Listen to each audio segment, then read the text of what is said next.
बारिश में मायके वर्सेस ससुराल वालों का प्यार और खाना। बारिश देखते ही दादी का मन होता है। अरे बारिश आ रही है, अब तो मैं चाय पकौड़े जरूर खाऊंगी। अरे कहाँ मर गई है। बैजंती अपने पोती वर्षा को देखने के लिए सीढ़ी चढ़कर पहली मंजिल पर आती है, जहां वो अपने कमरे में बारिश को देखते हुए ही खुशी से उछल पड़ती है। बारिश की बूंदों को छूने के लिए खिड़की से अपने हाथ को बाहर निकालती है। मेरी प्यारी बारिश की बूंदों, मैं तुमसे बहुत प्यार करती हूँ। चिंता मत करना, मैं अभी छत पर आकर तुमसे मिलूंगी। वर्षा इतना कहती ही है कि दादी ये देखकर गुस्से से बोल जाती है और उसे खींचकर खिड़की बंद कर देती है। क्या हो रहा है ये सब? तुझे मना किया है ना? दादी, आपने बारिश में जाने से मना किया है ना। मैं तो बारिश में नहीं गई हूँ ना, बस मैंने अपना खिड़की से हाथ बाहर निकाला है। आवाज सुनकर बड़े भाई बहन और पिता आते हैं। कमबख्त, जुबान लड़ाती है मुझसे। मैं तुझे छोड़ूंगी नहीं। लेकिन दादी, बारिश में जाना है। मेरी एक बात समझ नहीं आ रही है, बारिश तेरे लिए नहीं बनी है। लगता है ये पीट कर ही मानेगी, बिना पीटे इसका काम यहाँ कहाँ चलने वाला है। क्यों क्यों आखिर मैं एक बारिश में नहीं नाच सकती पापा, वो भी बाकी लड़कियों की तरह नॉर्मल। मुझे नफरत बारिश से नहीं है, सबसे ज्यादा तुमसे है कि तुम्हारी वजह से तुम्हारी माँ मुझे छोड़कर चली गई। तू नहीं होती तो उसके साथ भी वैसा नहीं होता। बस कीजिए पापा, बस कीजिए।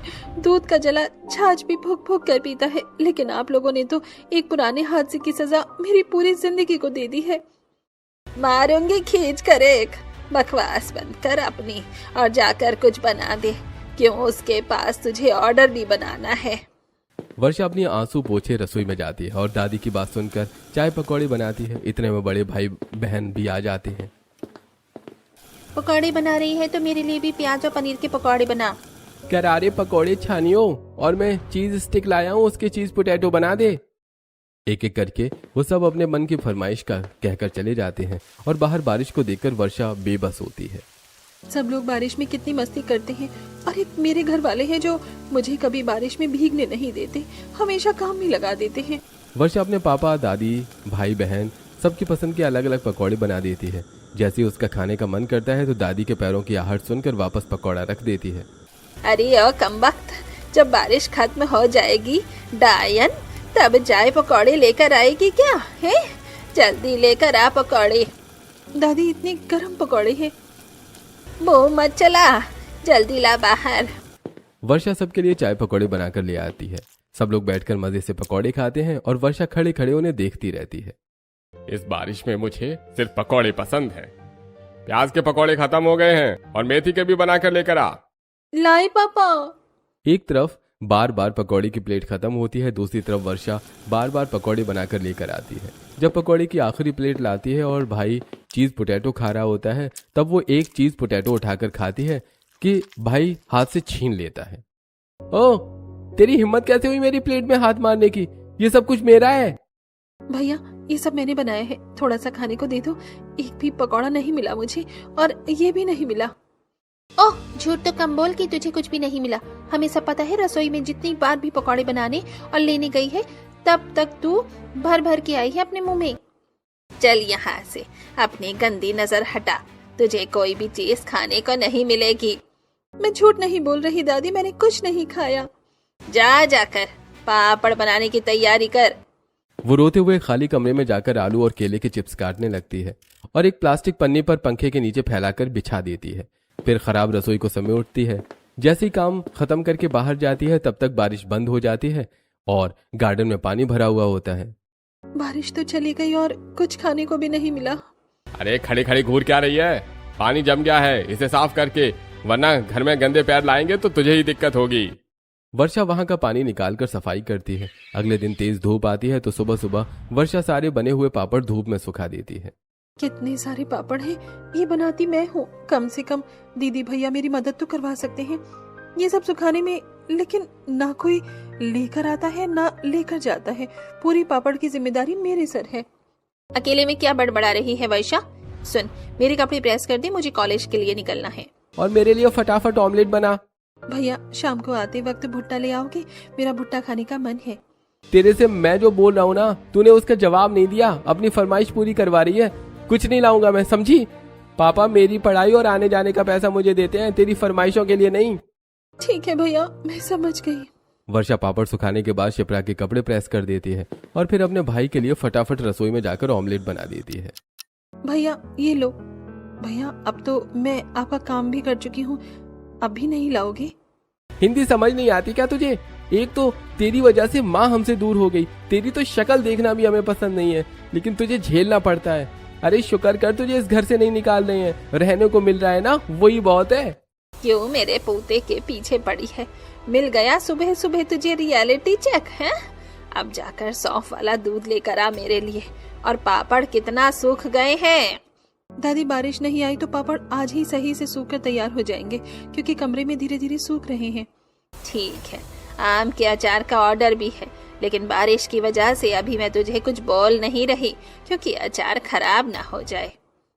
वर्षा फिर रसोई में जाकर दादी का सौंफ का दूध बनाकर उसे देती है और जब बची हुई चाय और ऑमलेट खाने जाती है तब शिप्रा, तुझे किसने बोला ये खाने को? रात की सूखी रोटी रखी है, वही खा।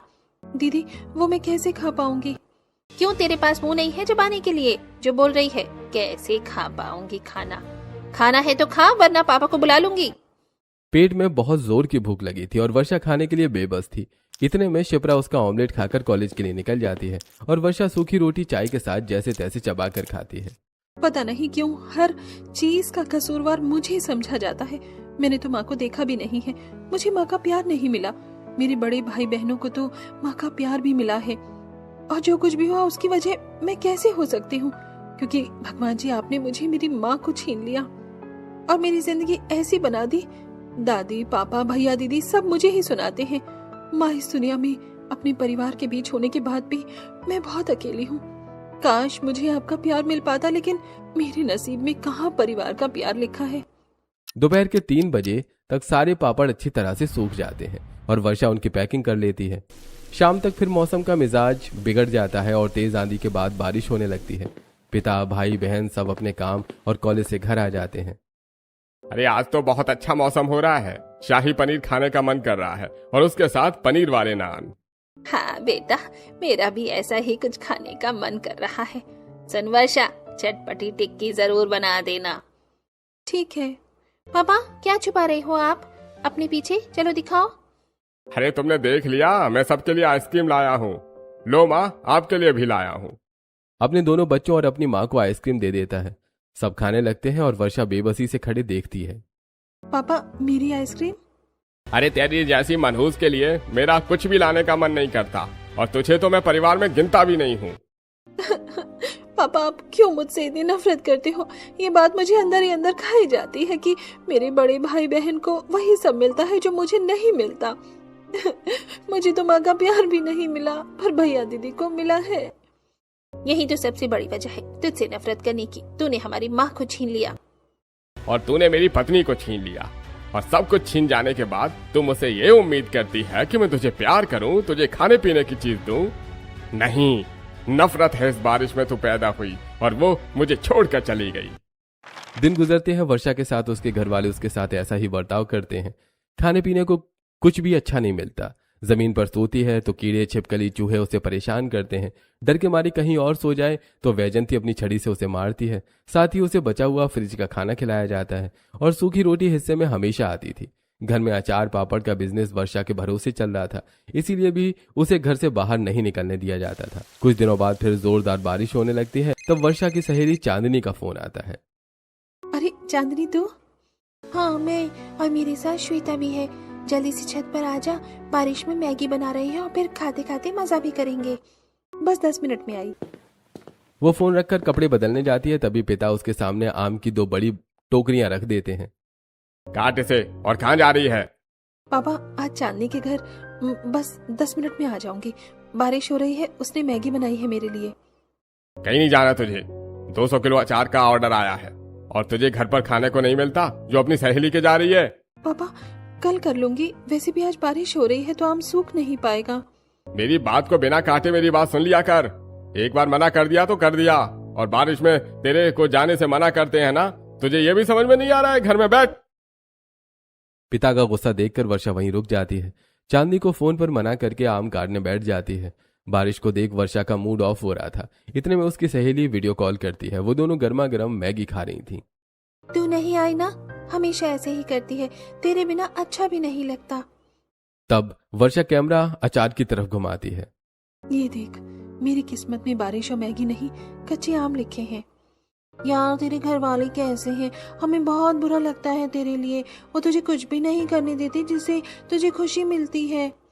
वही तो, और इसको अचार पापड़ में भी लगा के रखा हुआ है, और इन सब चीजों के पैसे भी उसे नहीं देते। मुझे खुशी है कि तुम्हारी जिंदगी कम से कम मेरी जैसी नहीं है।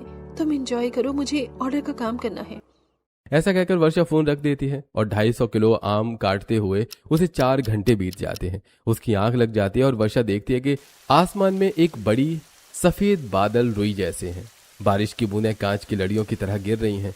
वर्षा रंगीन घाघरा पहनकर बारिश में घूमती है। एक बादल से पकौड़े बरस रहे हैं, दूसरे से जलेबी की गोल गोल लड़ियां उतर रही हैं और मिट्टी के कुल्हड़ खुद उड़कर चाय से भर रहे हैं। अरे वाह, आज कोई मुझसे ये नहीं कहेगा कि ये मत खा, वहां मत जा, बारिश मत छू, ये सब मेरा है। वो जैसे ही पकौड़ा उठाने जाती है तभी दादी की आवाज गूंजती है। उठ उठ उठ रही है कि बताऊं तुझे? अभी तक कच्चे आम नहीं काटे? दादी, सपने में तो मत घुसो, कुछ तो अपने मन की करने दो। इतने में वैजयंती उसके चेहरे पर जग भरकर पानी फेंक देती है और वर्षा नींद से जागती है और उसका सपना टूटता है। देख लिए दिन में ख्वाब, काम करने की बोलो तो सोती रहती है महारानी। चल जल्दी काम खत्म कर। लगता है मैं सपना देख रही थी, मेरे हाथ में पकड़ा था, ये फिर से चाकू और आम कैसे आ गए?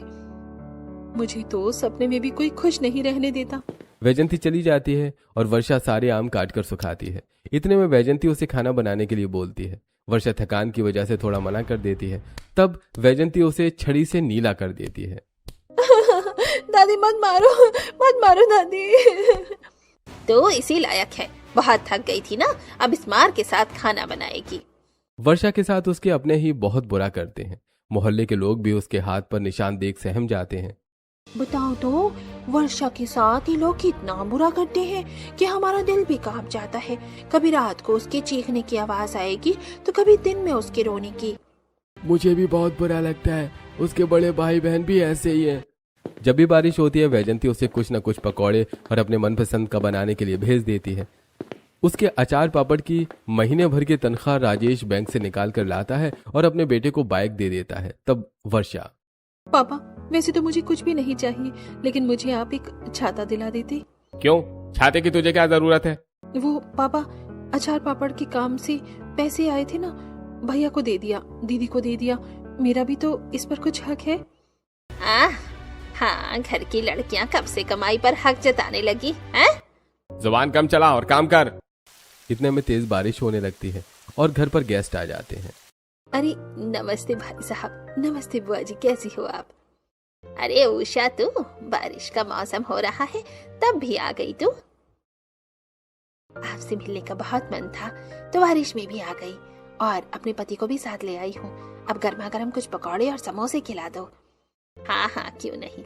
ए लड़की, जा पहले छत का पानी निकाल, 5 मिनट के अंदर नाली भर गई है, वरना नीचे पानी आने लगेगा सीढ़ियों से। और फिर गर्मा गर्म समोसे ले आ। दादी, मैं छत पर जा रही हूँ, आप दिव्या भैया को बाहर से समोसे लाने भेज दो। कल ही मैं ब्रांड न्यू नए शूज लेकर आया हूँ, मैं बारिश में बाहर कहीं नहीं जाने वाला हूँ। मैं भी नहीं जा रही, मैंने भी कल फेशियल करवाया है। सुन लिया तूने, तू ही जाएगी अब। पहले समोसे ला और चाय बना। ठीक है। वर्षा खुशी के मारे चाय बना देती है और बाहर समोसे लेने चली जाती है। तब बारिश में खुश होकर अपनी बाहें फैलाकर, अरे वाह, आज तो मेरे घर वालों ने काम के चक्कर में मुझे बारिश में ही भेज दिया। कब से मैं बारिश में भीगी नहीं पा रही थी। वाह, ये ठंडी ठंडी बारिश की बूंदें जब चेहरे पर पड़ रही है तो मजा आ रहा है। आज तो मैं बारिश में नाचूंगी भी। जुल्फों से बांध लिए बादल, सीने पे से उड़ने लगा आज, मुझसे नैना मिला के मौसम होने लगा पागल, सबसे हो के बेफिक्र मैं नाचूं आज छम छम छम हे छम छम छम। तभी बारिश में एक रेडी वाले अंकल का टायर फंस जाता है। वर्षा धक्का लगाकर उन्हें मुसीबत से बाहर निकाल देती है। फिर वो समोसे की दुकान पर पहुंच जाती है जहां गरम गरम समोसे बना रहे थे और फिर उन्हें पैक करवा लेती है। तभी उसकी नजर एक बेचारी लड़की पर पड़ती है जो बारिश में अपनी माँ और भाई से बिछड़ गई थी। क्या हुआ, तुम परेशान हो? कुछ बताओ। काव्या बोल नहीं सकती थी। यही बात वो अपने इशारों में ही वर्षा को बताती है। ए आई ओ ई, ए आई ओ आ आई आई आई आ। अच्छा, तुम अपने घर वालों के साथ बिछड़ गई हो, बाजार आई थी। ए ओ आई। मैं तुम्हें कुछ नहीं होने दूंगी, तुम मुझ पर भरोसा रखो। तुम्हारे घर वालों से मैं मिला दूंगी तुम्हें, जब तक तुम इस हलवाई की दुकान पर यहाँ बैठ जाओ। मेरे साथ गरम गरम जलेबी रबड़ी खाओगी। ए आई ओ अबा उ बाबा आपे। ठीक है, मैं भी तुम्हारे साथ में खाऊंगी। वर्षा काव्या की ठंड लगने पर उसे अपनी चुन्नी उड़ा देती है और उसके इशारों से उसका नाम भी जान जाती है और उसे ढेर सारी बातें करती है। साथ में वो गरम जलेबी रबड़ी भी खाते हैं। पता है, मेरा कोई दोस्त नहीं है, इसलिए मैं तुम्हें अपनी दोस्त मानकर तुमसे अपनी खुशी जाहिर करना चाहती हूँ। आज से पहले मैं कभी खुश नहीं थी ना बारिश में घूमी, ना मैंने ये खाया। मेरे घर वाले तो मुझे देते ही नहीं है। काव्या से हाथ के इशारे करके उसकी बातों का जवाब देती है। और तुम्हें बताऊं, मेरे घर में मेरी कोई नहीं सुनता, एक तुम ही हो जो आज मेरी बात सुन रही हो। ये सुनकर काव्या हंसने लगती है। इतने में उसके भाई और माँ उसे देख गले लगाते हैं। तेरी बहन मिल गई और कितना खुश है तू। आज पहली बार मैंने इसे इतना हंसते हुए देखा है। हाँ माँ, मैंने भी। तब काव्या इशारे से सारी बात अपनी माँ और भाई को बताती है। आयापा इयोपा अयाल आपापा। क्या सच में? इन्होंने तेरा बहुत ख्याल रखा और तुझे ये सब भी खिलाया? बेटी, तुम जो भी हो, तुमने मेरी बच्ची का ख्याल रखा। तुम्हें पता है, 4 साल में इस बच्ची ने किसी अनजान इंसान को खुद गले नहीं लगाया और ना कभी किसी पर विश्वास किया, और तुम इतनी आसानी से उसकी बात समझ गई। ये किसी खुशी से कम नहीं है। मेरी बहन को आपने ढूंढ लिया, उसके लिए धन्यवाद, वरना हम कहाँ ढूंढते इतनी बारिश में। कोई बात नहीं, इंसानियत के नाते ये मेरा फर्ज था। ओनो, मुझे तो घर पर जाना है, गेस्ट आए हैं, मैं चलती हूँ, बाय। वर्षा जल्दबाजी में घर पहुंचती है और राजेश वहीं सुनाने लगता है। इतनी देर कैसे हो गई तुझे? समझ नहीं आता? कोई मेहमान घर पर इंतजार कर रहा है, चाय भी ठंडी हो गई। वो समोसे बने में टाइम लग रहा था, भीड़ बहुत थी। अच्छा। हाय हाय, कम वक्त कहीं की छींक यही मारेगी क्या? चल जा यहाँ से अंदर, कपड़े बदल। वर्षा खुशी के मारे कमरे में आकर मजे भी कर लिए और 2 बार मदद भी कर दी, और छींकने की एक्टिंग करके डांटने और मार से भी बच गई। अच्छा ये बात है, रुक अभी दादी को बताती हूँ। नहीं दीदी, नहीं, ऐसा मत करो। शिप्रा एक बात नहीं सुनती और उसकी डांट पड़वाने के लिए वैजंती को बुला लेती है और वैजंती उसके बाल खींचकर उसे मारती है। ऐसे ही उसके साथ हमेशा होता है। घर में सारा काम करने के बाद अचार पापड़ का काम भी उसे दे दिया जाता है। फिर से बारिश में जाने नहीं दिया जाता। क्या वर्षा को कभी बारिश की खुशियां मिल पाएंगी या नहीं? आपको क्या लगता है? हमें कमेंट करके जरूर बताइए। एक दिन अपने अचार का बिजनेस मेले में करने जाती है, तब वहां मयंक और मनोरमा वर्षा को देख लेते हैं और उसका अचार भी पसंद करते हैं। वाह बेटी, बहुत अच्छा है, तुमने बनाया है क्या? हाँ माँ, इन्होंने ही बनाया है। इनके हाथ में अचार के मसाले का पीलापन है। कब से बनाती हो बेटा तुम? एक मुझे भी दे दो, मुझे करीब 2 साल हो गए हैं बनाते हुए। तब धीरे से मनोरमा मयंक को, मयंक, मुझे तो अपनी बहू मिल गई है। देख, तेरी बहन को भी ढूंढ लिया, उसके मन की बात भी समझ गई, और कितना अच्छा अचार भी बनाती है। बहुत सर्वगुण संपन्न है। माँ, दिल तो मेरा भी आ गया इस लड़की पर। मुझे भी अपने घर के लिए एक ऐसी ही लड़की चाहिए जो मेरे घर वालों की बिना बोले मन पढ़ ले। लेकिन वो कोई आम की अचार की बरनी नहीं है जिसे हम उठा कर ले आएंगे। उसकी भी तो हाँ ना जरूरी है ना। हाँ तो चिंता मत कर, इसके क्या रिश्ता लेकर जाएंगे, अचार की बरनी पर एड्रेस है। ये सुनते ही मयंक और मनोरमा धीरे से ताली मारते हैं। आप क्या बातें कर रहे हो? अचार अच्छा नहीं लगा क्या? अरे नहीं नहीं बेटा, अचार तो बहुत अच्छा है, 2 बरनी दे दो। इस तरह मनोरमा उसके 2 अचार की बरनी खरीद कर घर ले जाती है और 4 दिन बाद वो उसके घर रिश्ता लेकर जाते हैं। रिश्ते की बात सुनकर राजेश अकेले में वैजंती से, माँ, अगर ये यहाँ से चली गई तो हमारे अचार पापड़ के बिजनेस का क्या होगा? वो ठप हो जाएगा। लेकिन मैं इस मनहूस को अपनी आंखों के सामने बर्दाश्त भी नहीं कर सकता। बीच का रास्ता अपनाते हैं, ससुराल वालों के सामने शर्त रखते हैं। राजेश को वैजंती आपस में समझा देती है और फिर वैजंती ससुराल वालों से बात करती है। देखिए, हम शादी के लिए तो तैयार हैं, लड़का भी हमें पसंद आया, लेकिन हमारे अचार पापड़ का बिजनेस वर्षा ही संभालती है। हम इसे बंद नहीं करवाना चाहते हैं। अगर वो ये काम ससुराल जाकर भी कर रही होगी तो हमें मंजूर है, और पैसे आते रहे तो। माँ, इसके मायके वाले बहुत शातिर हैं। तू शांत रहे, जी हमें शर्त मंजूर है। तो हमें भी रिश्ता मंजूर है, शादी की तैयारी कीजिए। और फिर कुछ दिनों बाद शादी की तैयारी शुरू हो जाती है। फिर खुशी के साथ वर्षा की शादी मयंक से करवा देते हैं। और जब वर्षा ससुराल में आती है, बहुत प्यार से मनोरमा अपनी बहू का स्वागत करती है। अगले दिन सुबह सुबह जोरदार बारिश होती है। तब घबराकर, बारिश हो रही है, जल्दी से पकौड़े बना देती हूँ, वरना क्या पता यहाँ पर भी सास ससुर गुस्सा करें। ऐसा ही करती है। इतने में सास और नंद आकर, ए आई ओ आई भाभी आई ओ आई आई ओ। ऐसे कैसे नहीं करूँ काव्या, ससुराल में मेरी पहली रसोई है और पहली बारिश भी तो है ना। खाना बना रही है, इसकी कोई जरूरत नहीं है। मैं अपनी बहू को गर्मा गर्म पकौड़े, समोसे और जो भी तुझे पसंद है मैं बनाकर खिलाऊंगी। अरे नहीं माँ जी। अच्छा, अब तू आते ही अपनी सास पर हुक्म चलाएगी, हाँ? नहीं माँ जी। तब काव्या अपनी भाभी को बाहर ले जाती है और दोनों बारिश में भीगने लगते हैं। आज तो वर्षा को वर्षा में भीगने का मौका मिल गया। मेरे घर वालों ने कभी भी मुझे बारिश में भीगने का मौका नहीं दिया, लेकिन यहाँ बहुत अच्छा लग रहा है। यहाँ सब अच्छे हैं। अरे वाह, पकौड़े की खुशबू। इतने में सास गर्मा गर्म पकौड़े, सैंडविच, दाल कचौड़ी, हरी चटनी और चाय बनाकर ले आती है, जहाँ उनके आलीशान गार्डन में बारिश देखते देखते बैठकर आराम से खाया जाता है। आजा मेरी दुलारी, तूने तो अपने हाथ का अचार खिलाकर पहली रसोई की रस्म वहीं कर दी थी। तब से ही मैंने तुझे अपनी बहू मान लिया था। आज तू मेरे हाथ का खा। ये तो बहुत स्वादिष्ट है माँ जी।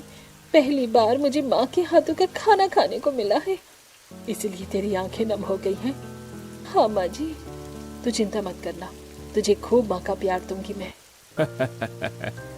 अरे मेरी बहू की पहली बारिश है ससुराल में, तो मैं भी आ सकता हूँ क्या? आइए ना पापा जी। भाभी, आप अपने देवर को भूल गई क्या? मैं भी आया। अंशु जैसे ही अपनी भाभी के पास जाता है, कीचड़ में फिसल कर गिर जाता है और सब लोग हंसने लगते हैं। दत्त तेरे की। देवर जी, संभल कर आना था ना। वैसे माँ जी बहुत टेस्टी है, आप सब खाइए ना। हाथ से पहले मुझे स्पेशल किसी ने बिठाकर नहीं खिलाया। न मायके में प्यार सम्मान मिला, लेकिन ससुराल में आपका प्यार भी मिल रहा है और बारिश में भी मजे करवा दिए।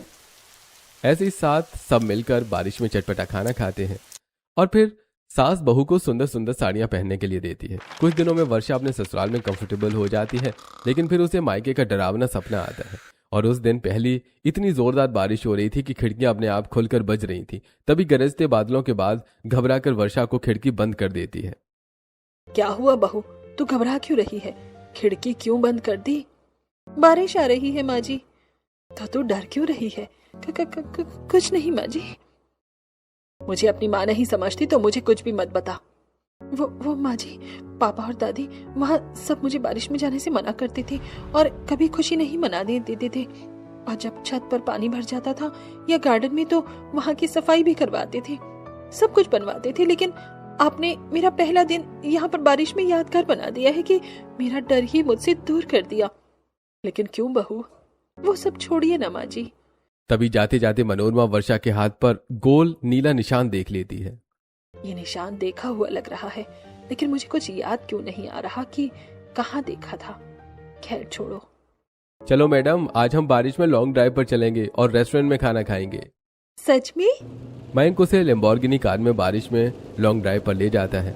वर्षा को ये सब बहुत अच्छा लगता है। उसके बाद वो उसे मिरर वाले कैफे में ले जाता है, जहाँ बैठकर वो शाही खाना खाती है और ये देखकर उसकी आंखों में आंसू झलक जाते हैं और अपने मायके की बुरी यादों ने चली जाती है। आज तो मुझे खाना भी नहीं बनाना पड़ा और पापा बाहर से शाही पनीर, दाल मक्खन और भी टेस्टी टेस्टी खाना लेकर आए हैं। आज सबके साथ खाऊंगी। लेकिन वो सब अकेले ही खाना खाने लगते हैं। पापा, दादी, मुझे भी ये खाना दो जैसे आप लोग खा रहे हैं। ठीक है, तुझे ये खाना मिल जाएगा, बाहर आ और खा ले। वैजंती उसे बाहर ले जाती है और खाना जमीन पर फेंक देती है। वही खाना कुत्ता खा रहा होता है। ये ले, सबकी छोटी थाली का खा ले, बिल्कुल इस कुत्ते की तरह, क्योंकि तेरी यही औकात है बड़ा शाही पनीर खाने वाली। सही किया दादी इसके साथ। तुमने तो मुझे खाना, खुशी, प्यार, बारिश सब एक साथ दे दी, जिसके लिए मैं तड़प रही थी। मुझे नहीं पता तुम्हारे मायके वालों ने तुम्हें कभी ये सब खुशियां क्यों नहीं दी, लेकिन तुम ये सब डिजर्व करती हो। मयंक उसे अपने हाथ से खाना खिलाता है। घर जाने के बाद देवर उसको गरम गरम कॉफी बनाकर देता है। लीजिए भाभी, एक्सप्रेसो कॉफी। देवर जी, इसकी क्या जरूरत थी? इन सब चीजों की जरूरत थोड़ी होती है, ये तो अपने आप की जाती है। फिर काव्या भी अपनी भाभी के लिए सूट लेकर आती है। ये तुमने बनाया है मेरे लिए? आई ओ आ आ आप लोग मेरे लिए जो करते हो ना, वो आज तक किसी ने कभी किया ही नहीं। Thank you so much. Varsha अपने ससुराल वालों के साथ खुश है, लेकिन कुछ दिनों बाद बारिश आती ही नहीं है। उसका मन उदास हो जाता है और बादलों को देखकर बात करने लगती है। कितने दिन से बारिश नहीं आ रही। ओ बादल, तुम बरस क्यों नहीं रहे हो? देखो मैं तुम्हें मारूंगी, चुपचाप बरसना शुरू हो जाओ। अच्छा ठीक है, फिर बात भी नहीं करना। हमारी बहू भी किसी बच्चे से कम नहीं है। अरे मनोरमा कब से बारिश का इंतजार कर रही है। बारिश होगी ना तो ऐसे बारिश में जरूर ले जाना। हाँ क्यों नहीं। और फिर सबके सो जाने के बाद रात को 1:30-2 बजे तेज हवा चलने लगती है और झमाझम बारिश होने लगती है। तेज बारिश की आवाज से वर्षा की नींद तो खुल ही जाती है और साथ में अखिलेश और मनोरमा की भी। वर्षा खिड़की से बाहर हाथ निकालती है। क्या फायदा, इस टाइम नहा भी नहीं सकते। लेकिन मैं तुम्हारी ये इच्छा पूरी करके रहूंगा। बारिश में जाना है? नहीं। तभी सास गर्मा गर्म चाय पकौड़े बेसन का पनीर चीला बनाकर लेकर आती है। अपनी बहू का हाथ पकड़कर छत पर ले जाती है, जहां पहले से ही सब मौजूद होते हैं और सब एक साथ देखकर उसे कहते हैं, सरप्राइज भाभी, चलिए बारिश में खाते खाते नहाते हैं। इतनी रात को, और क्या। ससुर छत की रंग बिरंगी लाइट ऑन कर देता है। फिर बहू के ससुराल वाले उसके मन मुताबिक माहौल सेट करते हैं और वो नाचते गाते रात में मस्ती करके थक के सो जाते हैं। अगले दिन काव्या अपनी सहेली से मिल रही थी। उन सहेलियों को देखकर वर्षा, काश मैं भी अपनी सहेलियों से मिल पाती। चांदनी, श्वेता, इस बारिश में उनसे कभी मिल ही नहीं पाई। अब तो तुम्हारी सहेलियों को मुझे बुलाना ही होगा। मयंक वर्षा का फोन चेक करता है और उसकी सहेलियों को घर पर बुलाता है। अपनी सहेलियों को एकदम से सामने देखकर वर्षा खुशी से पागल हो जाती है और दोनों को गले लगा लेती है। तुम दोनों, चांदनी, श्वेता, यहाँ कैसे? तुम्हें कैसे पता मेरा ससुराल यहाँ है? तो कुछ नहीं बताएगी, इसका मतलब ये नहीं कि कोई हमें नहीं पूछेगा। जीजू सच में बहुत अच्छे हैं, उन्होंने ही हमें यहाँ बुलाया है। Thank you so much Mayank ji. आपको कैसे पता चल जाता है कि मुझे क्या चाहिए और आप वही ला कर दे देते हैं?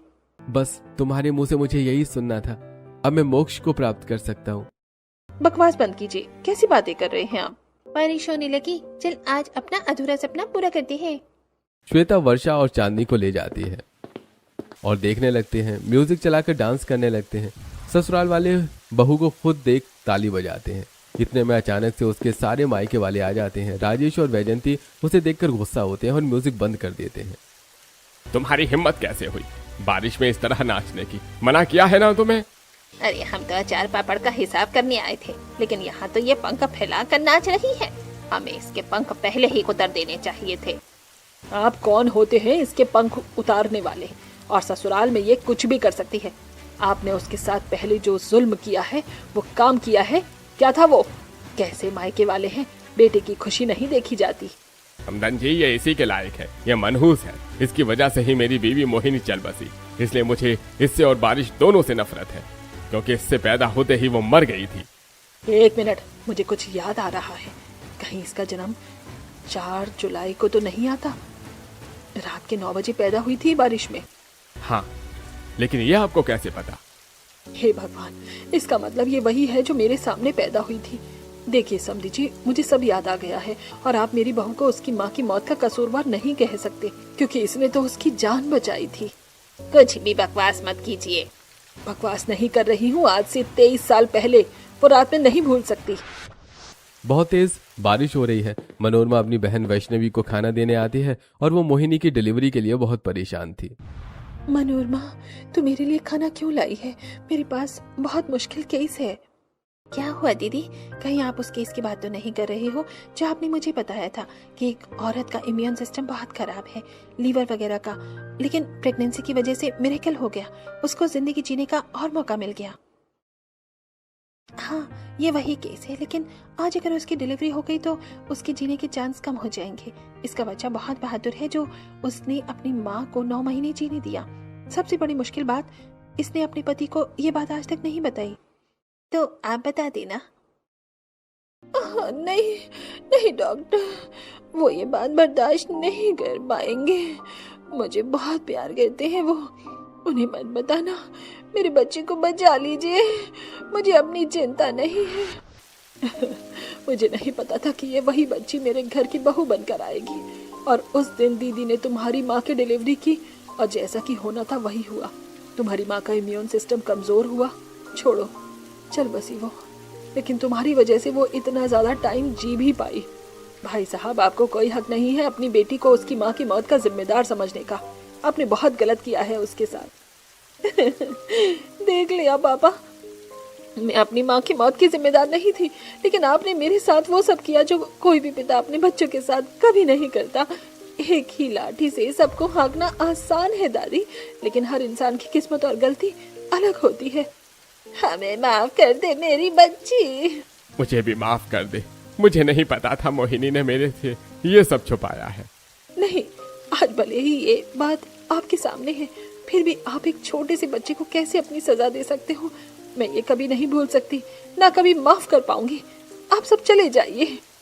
इस तरह बहू के घर वाले पछतावे की आग में जलते हैं और वर्षा कभी इन सब के लिए अपने मायके वालों को माफ नहीं करती है और ससुराल वालों के साथ खुशी खुशी रहती है। दोस्तों, क्या आपके हिसाब से वर्षा ने अपने मायके वालों के साथ ठीक किया? हमें कमेंट करके जरूर बताइए।